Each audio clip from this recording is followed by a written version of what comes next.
Okay, today we're going to be again looking at WileyCoyote's model of Gabe Koerner's Enterprise, which is ported for Star Trek Legacy by Dejavu.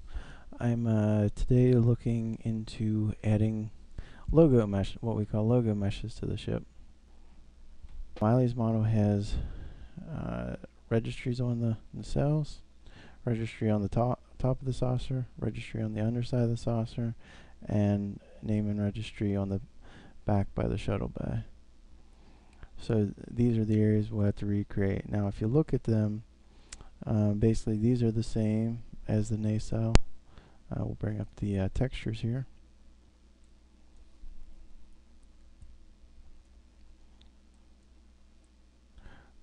Lower saucer. Yeah. And then these are the ones off the nacelle, which is this is laid in here. And you'll see they're the same font and spacing and all that, pretty much. So you got to plan out what all you're going to need. So the nacelles and the underside of the saucer can pretty much share the same thing. And the back of the back here could, because the font for Enterprise is the same and then CC is the same, could maybe share, but honestly for spacing purposes it's going to be a difficult trick. And the saucer of course has to be the upper saucer is completely unique. So what we need to do basically is plan out our logo mesh, our logo texture file. So we're going to need that bit and basically this bit.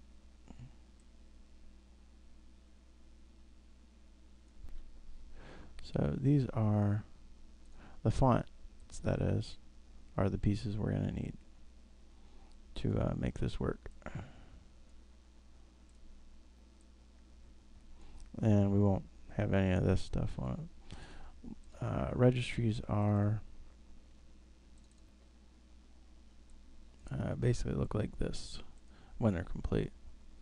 So that ship, the Voyager Intrepid there, has a ton of pieces because of placement and a lot of stuff. This is going to be a much simpler.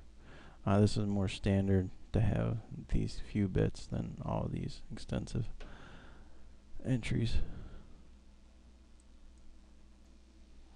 Okay, basically we had our various bits here of the registry we're going to need, and we'll work on placement later, and I'll take this whole background out. But you need this piece, text, this piece, this piece, this piece, and this piece. So basically we will take and recreate these fonts and overlay them and get them as precise a match as I can with the fonts I happen to have. See, the E's should be longer than what my red text is, but it's pretty close other than that. Then also my font here isn't perfect either. I need to get a different one, but at this time I don't have the right fonts installed, so it's just a mock-up at this point. But basically you see the concept is, again, we overlaid that one. Now the fonts we have are for here and here,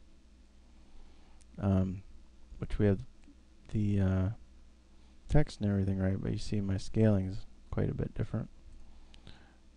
And part of that is because I want to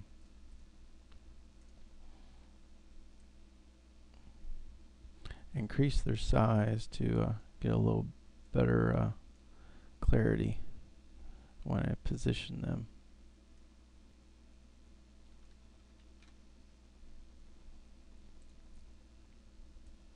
I'm actually going to see about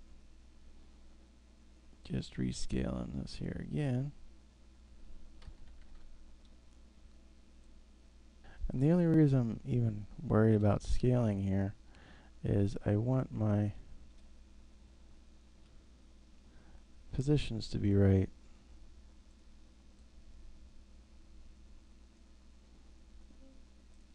Because I want the space between this and this font to be what it's supposed to be.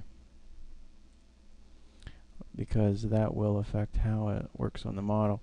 And in this case, the deal with the model is in Legacy we don't just make one registry for each ship. We will make up at least 4 registries in most cases. So those registry names and numbers are not all the same lengths. So we want to make sure our length variances aren't going to affect our output. And in this case, I'm going to take my fonts and I'm going to align them so that this one is justified in that respect, and this one is justified to that. That way their edges are that way these fonts will always be the same distance apart no matter what the text happens to be. So if I go in here and start taking letters off, it's going to move that way. And if I go in here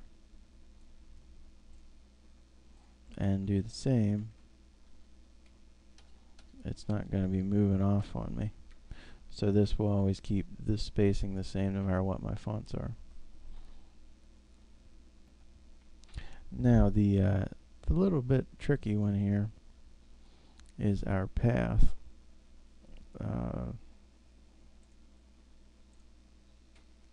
Which is this one right here. Which this one is based on a path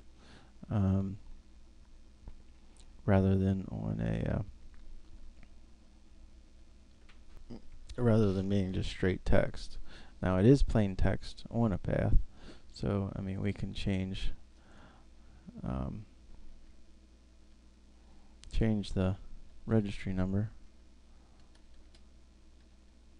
and the path has been set up so that the text of course is on the inside here, and it's set to center with its center point being right here, so that keeps whatever text we have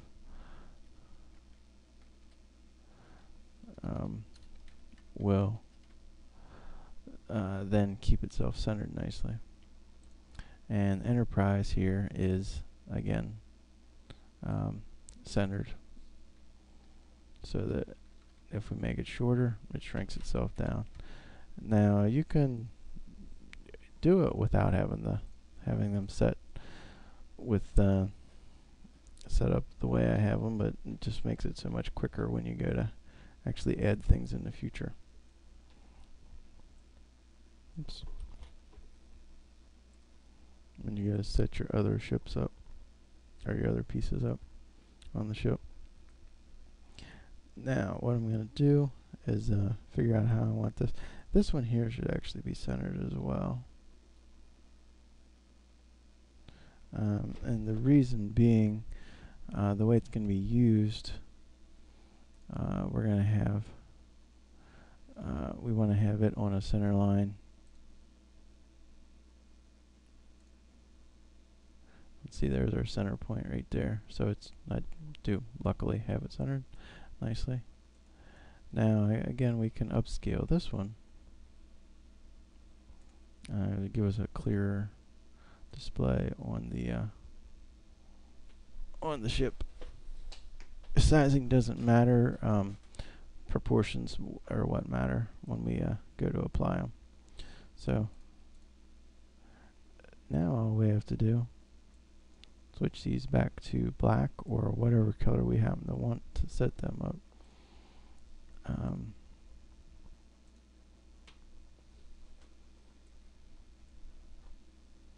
So there's our ship's registries for the ship.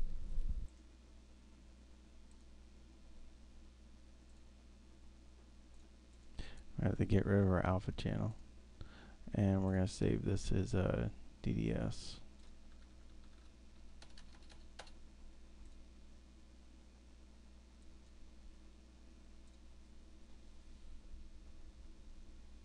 But we're going to keep a PSD.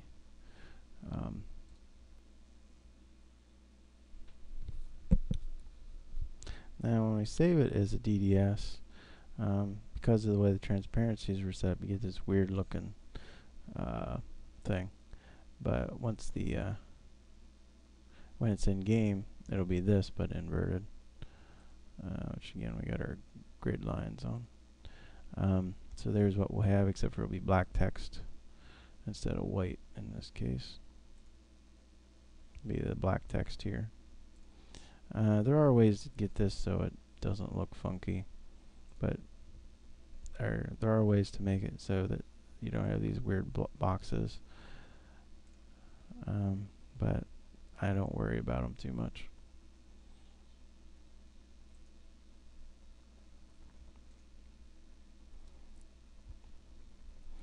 Now, in order to do this, you have to projection, go top, and set our view. Actually, we want that in wireframe. Somewhere we have our saucer upper. Okay, so here's the saucer. Wireframe overlay as well.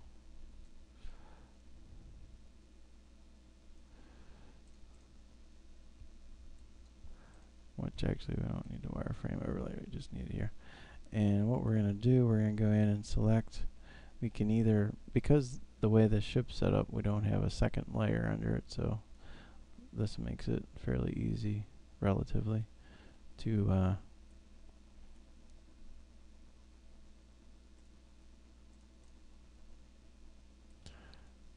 pick out what we're looking for here. In this case, basically, we want to pick the section of the hull that has the registry under it. Now that would actually be a passable logo mesh, or logo section. So we'll regroup it, or no, we don't want to regroup that. We want to duplicate it.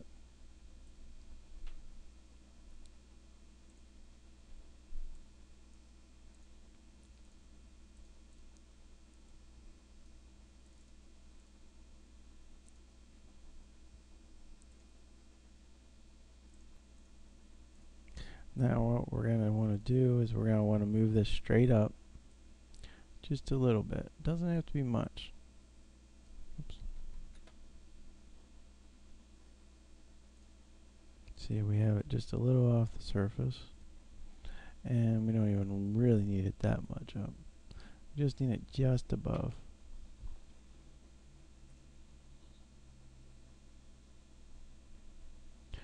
Now we're going to create our new material, logo,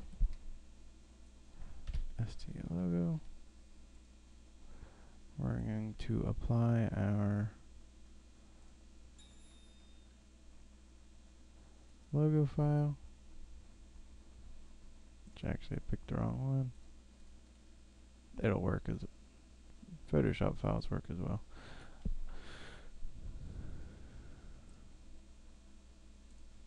So we're going to take our duplicate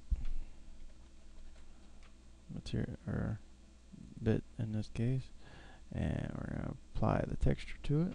We're going to go to T, to the ST logo, and you see in this case it is mapped almost perfectly. It basically means if we hide our saucer,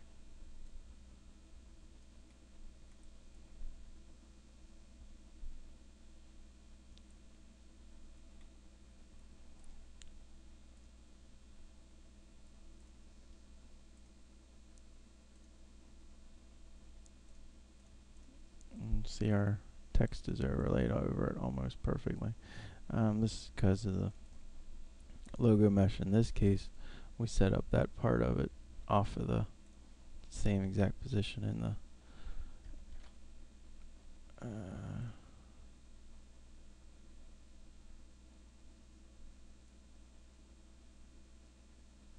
now, unfortunately, it is off a little bit. As you see, it's off the edge.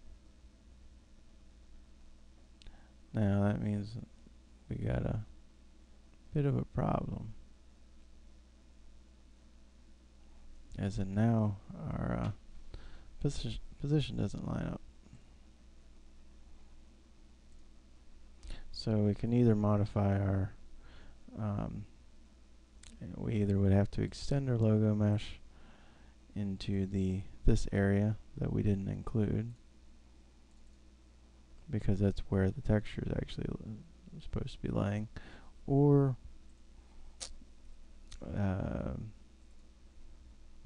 we could, in theory, move this forward.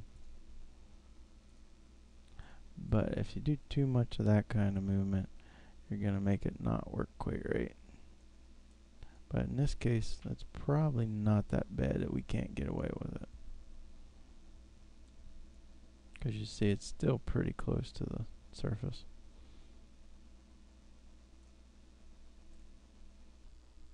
Okay, we showed doing the forward logo.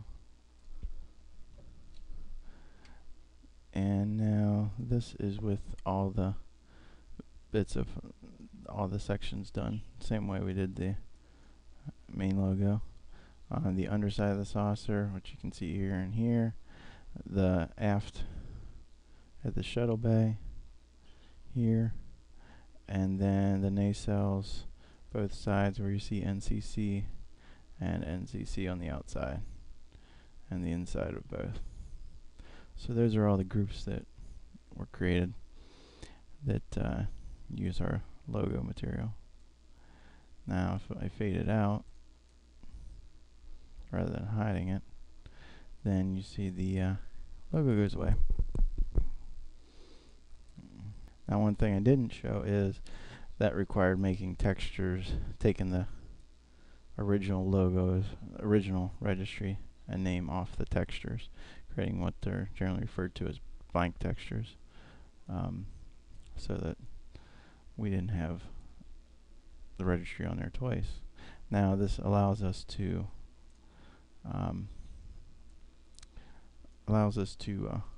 put different registries on the ship. Like there's the Yorktown 1717, Yorktown 1717, the Excalibur,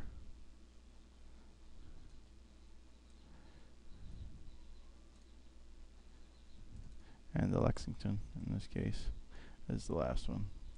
Now we keep it on our you set this to whatever your default one is, which in this case is the Enterprise. So whatever your default one that's set here, when you do the export, becomes the one that you will see in fleet selection inside Legacy. So that's the one we will have on there.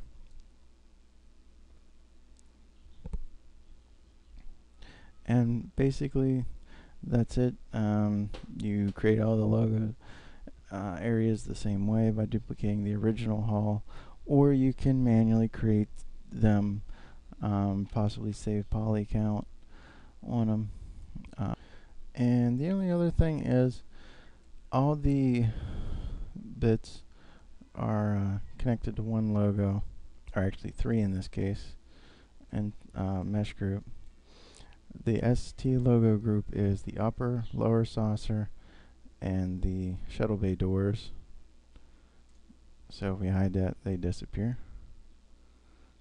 And the R and L logos are the mesh groups for the left and right nacelle. These get put onto the brake node for the left nacelle, and the right nacelle respectively. This gets put on the main hull, just as normal mesh is. The naming for the logo meshes is very important. ST logo works, R logo and L logo underscores work. Capital L logo, all uppercase, works as well. You pretty much have to stick with something like that to get it to work right.